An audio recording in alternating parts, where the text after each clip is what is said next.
तर मी आज तुमच्यासोबत शेअर करणार आहे मटण सूपची रेसिपी। तर त्यासाठी मी एक कुकर ठेवला आहे ज्यात आपण भाजी टाकणार आहोत नंतर। तर त्याच्यात मी गोवर्धनचं 2 चमचे तूप टाकणार आहे।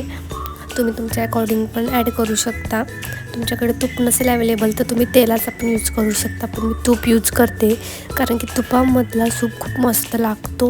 आणि त्यानंतर आपण त्याच्यात सगळे खडे मसाले ॲड करणार आहोत। दालचिनी, वेलची, लवंग, तेजपान, तर हे सगळे खडे मसाले आपल्याला त्या तुपात ॲड करून व्यवस्थित परतवून घ्यायचे आहेत। आणि ते परतून झाले की आपण त्याच्यात टाकणार आहोत हिंग आणि थोडीशी हळद। आणि त्यानंतर आपण जो मटणाच्या भाजीसाठी वाटण केला आहे तो आपल्या त्याच्यात ॲड करायचा आहे 1 चमचा। तर तो ॲड झाल्यानंतर त्याला परत व्यवस्थित परतवून घ्यायचं आहे। आणि जो आपला फ्रेश आपण मटण घेतला आहे तो आपल्याला लगेच त्याच्यात ॲड करायचा आहे। त्याच्यात मटण ॲड करायचं आहे, नंतर ते व्यवस्थित परत मटण मिक्स करून घ्यायचं जेणेकरून मसाला सगळीकडे लागला पाहिजे। आणि व्यवस्थित मिक्स करून झालं त्यानंतर आपल्याला त्याच्यात 1 ते 2 ग्लास पाणी टाकायचं आहे, कारण की आपण ते फुल गॅसवरती उकळवणार आहोत तर त्यामुळे पाणी आटू शकतं, म्हणून आपण एक्स्ट्रा पाणी टाकूया थोडा। आणि त्याला व्यवस्थित उकळी येईपर्यंत आपल्याला 20 ते 30 मिनटं ते उकळू द्यायचं आहे। त्यानंतर आपल्याला गॅसची फ्लेम ही हाय करून द्यायची आहे। आणि त्याला उकळी आली की आपल्याला त्याच्यावरती झाकण ठेवायचं आणि गॅस फुल राहू द्यायचा। बघा आपलं मस्त मटण सूप रेडी आहे आणि एकदम टेस्टी झाला होता। तुम्ही पण नक्कीच ही रेसिपी ट्राय करा कारण की खूप सोपी आहे। तर मस्त आपण आता मटण सूप सर्व करूया। मला तर खूप आवडला, तुम्ही पण नक्की ट्राय करा। आणि जर तुम्ही पण हीच रेसिपी फॉलो करत असणार तर मला कमेंटमध्ये नक्की सांगा। आणि याच्या पुढे आपण लगेचच बघणार आहोत की मटणाची भाजी कशी करायची, तर तो व्हिडिओ तुम्हाला पुढे कंटिन्यू होईल। तर मी तोच कुकर घेतला आहे ज्याच्यात आपण सूप बनवलं। तर मी त्याच्यात आता तेल ॲड केलं आहे, 2 ते 3 टेबलस्पून मी असं तेल टाकलं आहे। तुम्ही तुमच्या अकॉर्डिंग त्याच्यात तेल ॲड करू शकता। त्यानंतर आपण सूप बनवताना जे खडे मसाले वापरले परत आपल्याला तेच खडे मसाले या तेलात परत ॲड करायचे आहेत, कारण की त्यामुळे भाजीचा जो रसा असतो त्याला टेस्ट मस्त येते।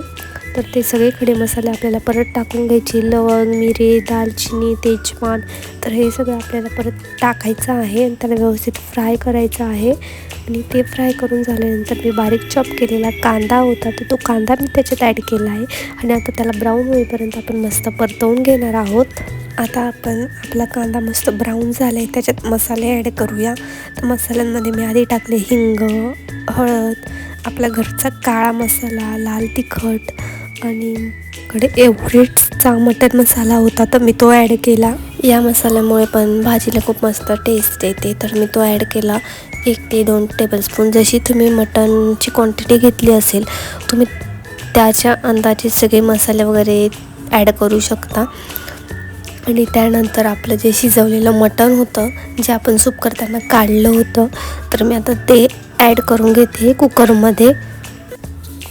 आणि कुकरमध्ये टाकलं की परत आपण त्याला व्यवस्थित मिक्स करणार आहोत की मसाले आपले सगळीकडे लागले पाहिजेत। आणि व्यवस्थित परतवलं की आपण जे वाटण घेतलं होतं जे आपण अर्धं तेव्हा यूज केलं होतं आणि अर्धं उरलेलं होतं तर ते आता आपण भाजीसाठी यूज करणार आहोत। तर ते सगळं वाटण मी आता याच्यात परत ॲड करून घेतलं आहे। आणि वाटण टाकल्यामुळे ना सूपला पण टेस्ट येते। आणि त्याचं जो सूप असतं आलणी सूप जे आपण काढलं तर थोडंसं मी भाजीत पण टाकलं। तर परत आता आपण वाटण व्यवस्थित मिक्स करून घेऊ। आणि आता आपल्याला भाजीमध्ये पाणी ॲड करायचं आहे। तर पाणी मी 2 ते 1.5 ग्लास टाकणार आहे, कारण की शिट्ट्या घेतल्यानंतर आपल्याला 7 ते 8 शिट्ट्या घ्यायच्या आहेत, कारण की मटण शिजत नाही 4 ते 5 शिट्ट्यांमध्ये। सो त्यामुळे पाणी व्यवस्थित टाका जेणेकरून भाजी आपली लागणार नाही। तर मी तर 2 ते 2.5 ग्लास पाण्याचा वापर केलेला आहे। आणि त्यानंतर चवीनुसार मीठ टाकायचं आहे। परत त्याला मिक्स करायचं आहे व्यवस्थित। आणि मग कुकरचं झाकण लावून आपल्याला 7 ते 8 शिट्ट्या घेऊन घ्यायच्या आहेत। मग आपलं मटण मस्तपैकी शिजून रेडी होणार आहे। तर तुम्हाला कशी वाटली मटण सूप आणि मटणाच्या भाजीची रेसिपी मला कमेंटमध्ये नक्कीच सांगा आणि तुम्ही पण नक्की ट्राय करा। आणि असेच नवीन नवीन व्हिडिओज रेसिपीज बघण्यासाठी आपल्या चॅनलवरती नवीन असाल तर चॅनलला सबस्क्राईब करून ठेवा आणि लाईक शेअर सबस्क्राईब करायला विसरू नका. भेटूया पुढच्या नेक्स्ट व्हिडिओमध्ये. तर बाय बाय, टेक केअर.